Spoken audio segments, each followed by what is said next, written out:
So there are regions of the frontal lobes that are now being called the empathy network. And those regions of the brain do a lot of things. But one of the things that they do is they kind of help us detect other people's pain.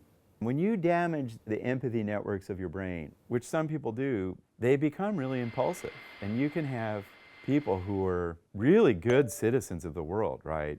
And if they have this head trauma, and little chunks of the frontal lobes are gone, they'll start swearing suddenly, they start yelling at their kids, they feel disconnected. In the neuroscience literature, they call this acquired sociopathy. Through brain trauma, you become a sociopath. And our lab studies find if you give people a little bit of power, they kind of look like those brain trauma patients, right?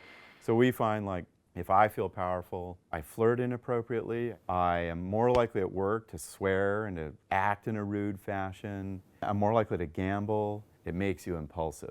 When you feel powerful, you kind of lose touch with other people. You stop attending carefully to what other people think. In our lab, it's come to be known as the Cookie Monster study.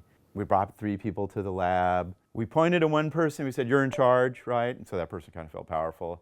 And then they had to do this really boring task of, like, write policies for the university. And they're getting kind of bored.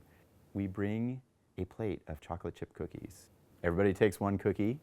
All groups always leave one cookie on the plate because you don't want to be that person that takes the last cookie. So there's that 4th cookie. And we find high power people, they reach out and take it. And then my grad student, Dan Ward at the time, he came to me and he's like, "I think people are eating differently when they have power." And lo and behold, our high power person was more likely to eat with their mouth open, lips smacking, crumbs literally like falling onto their sweaters, you know. It's ridiculous.